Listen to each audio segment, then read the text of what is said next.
استميتوا هبوا الجحيم اضطرابا واطلبوا الموت في سبيل الكرامة لم تكن الشام غير طبع যখন লাশটি রাসূলুল্লাহ সাল্লাল্লাহু আলাইহি সাল্লামের সামনে আনা হলো, তার মোবারক চোখ অশ্রুতে ভরে উঠল।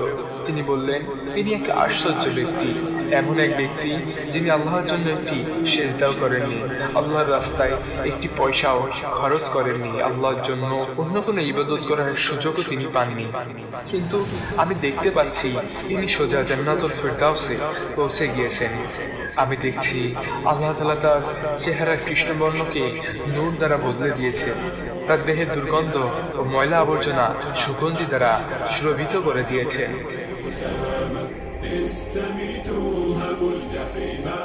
একজন রাখাল সাহাবীর ঈমানদীপ্ত ঘটনা। খাইবার যুদ্ধের ঘটনা। এই যুদ্ধে দুজাহানের সর্দার নবী করিম সাল্লাল্লাহু আলাইহি সাল্লাম সাহাবীগণকে নিয়ে ইহুদিদের সবচেয়ে বড় দুর্গ খাইবারের উপর হামলা করেন।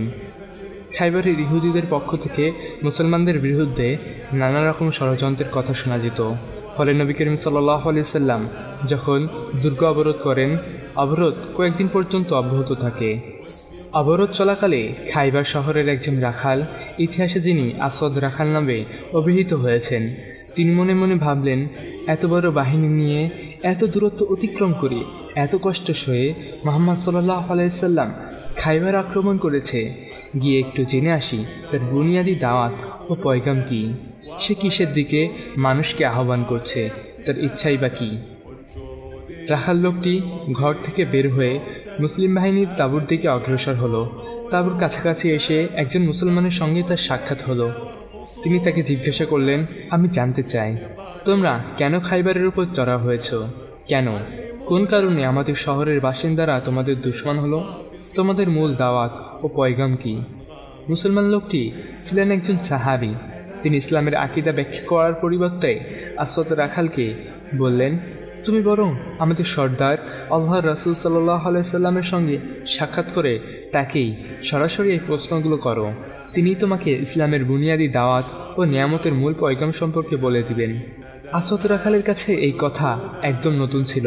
তার কল্পনায়ও ছিল না যে কোনো বাহিনীর সিপাহসালার, কোনো ফৌজের বড় অফিসার কিংবা কোনো রাষ্ট্রের উচ্চপদস্থ কর্মকর্তা তার মতো রাখালকে সশরীরে দরবারে প্রবেশের অনুমতি দিতে পারে, সাক্ষাৎকার দিয়ে তাকে ধন্য করতে। তিনি সারা জীবন এটাই দেখে এসেছেন যে ধর্নাঢ্য পদস্থ ও কর্তা ব্যক্তিরা তার মতো রাখালদের সঙ্গে কথা বলতেও অসম্মান ও অপমান বোধ করতেন। তাই তিনি বললেন, আমি তোমাদের সর্দারের কাছে কিভাবে যাব? তিনি তো তোমাদের রাষ্ট্রের প্রধান, আর আমি সামান্য রাখাল মাত্র। উত্তরে সে সাহাবী বললেন, আমাদের সর্দার নবী করিম সাল্লাল্লাহু আলাইহি সাল্লাম গরিবদের প্রতি অত্যন্ত সহমর্মী ও আন্তরিক। তার মজলিসে ধনী ও গরিবের মাঝে, শাসক ও প্রজার মাঝে, নেতা ও কর্মীদের মাঝে কোনো পার্থক্য নেই। রাখাল লোকটি খুবই অবাক হলো।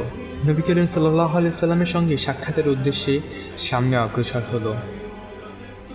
নবী করিম সাল্লাল্লাহু আলাইহি সাল্লামের খেদমতে উপস্থিত হয়ে ভয়ে ভয়ে দুরু দুরু মনে জিজ্ঞাসা করল, আমি আপনার কাছে জানতে চাই, আপনার মূল দাওয়াত কি?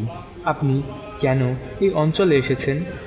নবী করিম সাল্লাল্লাহু আলাইহি সাল্লাম উত্তরে তাকে খুব সংক্ষেপে তাওহীদ সম্পর্কে বুঝালেন। আসওয়াদ রাখাল যখন তাওহীদ সম্পর্কে অবগত হলো, সে জিজ্ঞাসা করল, যদি কেউ এই বিশ্বাস গ্রহণ করে আপনার সঙ্গে সামিল হয়ে যায়, তাহলে তার কী লাভ হবে? তিনি বললেন, যদি তুমি এই বিশ্বাস গ্রহণ করে ইসলামের ছায়াতলে আশ্রয় নাও, তাহলে তুমি আমাদের ভাই হয়ে যাবে, তোমাকে আমরা আমাদের বুকে জড়িয়ে নিব। সকল মুসলমান যেসব অধিকার পায়, তুমিও তা পাবে। আসওয়াদ রাখাল অত্যন্ত আশ্চর্যজনিত হয়ে জিজ্ঞাসা করল, আমি কিভাবে সেসব অধিকার পাব? অথচ আমি এক সামান্য রাখাল, আমার রং কালো, আমি কুৎসিত চেহারার অধিকারী, আমার দেহ থেকে দুর্গন্ধ বের হয়, আমার শরীরে ময়লা জমে থাকে। এই অবস্থায় আপনারা আমাকে কিভাবে বুকে জড়িয়ে নেবেন? কিভাবে আমাকে আপনাদের সমান মর্যাদা ও অধিকার প্রদান করবেন? নবী করিম সাল্লাল্লাহু আলাইহি সাল্লাম তাকে আশ্বস্ত করলেন। আসওয়াদ রাখাল বলল, যদি বিষয়টি এমনই হবে, তাহলে আমি তাওহীদ ও একত্ববাদের উপর ঈমান আনব। আচ্ছা, আমাকে বলুন তো দেখি, আমার কৃষ্ণবর্ণ কুৎসিত চেহারা আমার দেহের ময়লা ও দুর্গন্ধের কি প্রতিকার হবে?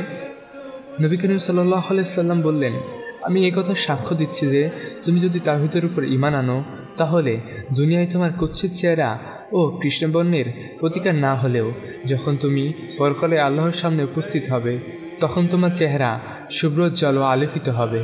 আল্লাহ তোমার চেহারার কালো রং নূর দ্বারা বদলে দিবেন, তোমার দেহের দুর্গন্ধ সুগন্ধির মাধ্যমে পরিবর্তন করে দিবেন। আসাদ রাখাল বলল, যদি বিষয়টি তাই হবে তাহলে আমি ইসলাম কবুল করলাম।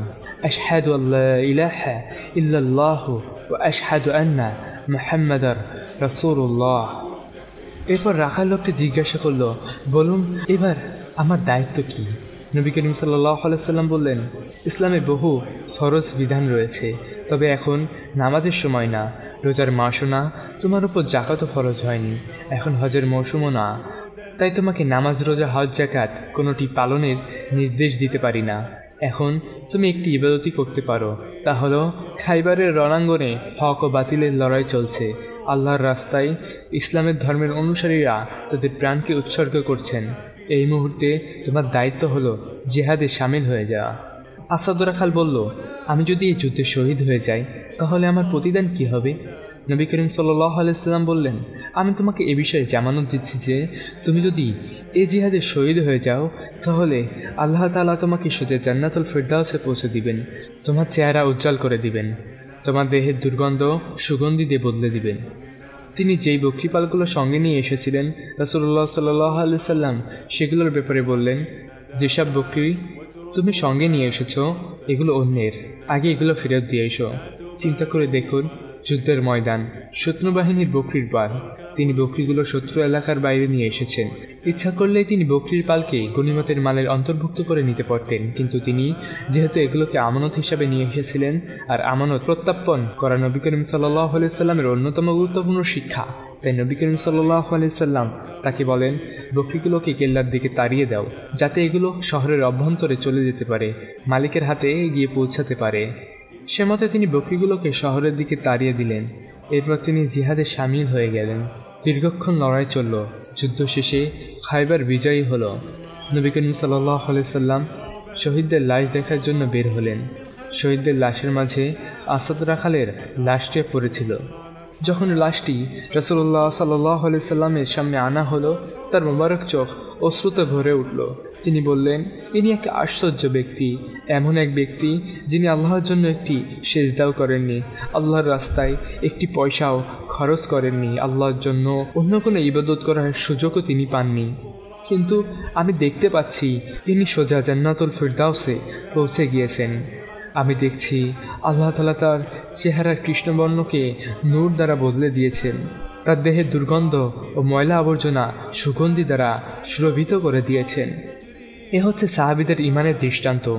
আল্লাহ তাআলা আমাদের মাঝে ইমানের এমনই এক বন্ধন সৃষ্টি করে দিয়েছেন, প্রাচ্যের কিংবা পাশ্চাত্যের যে কেউ মুখের ভাষা বুঝুক না বুঝুক, তার সমাজ, কৃষ্টি, সভ্যতা, জাতীয়তা যাই হোক, যখনই জানা যায় যে উনি মুসলমান, কালিমা লা ইলাহা ইল্লাল্লাহু মুহাম্মাদুর রাসূলুল্লাহর আত্মীয়তায় আমাদের সঙ্গে শরীক, তখন তার জন্য হৃদয় থেকে আবেগ ও ভালোবাসা উৎসারিত হতে শুরু করে।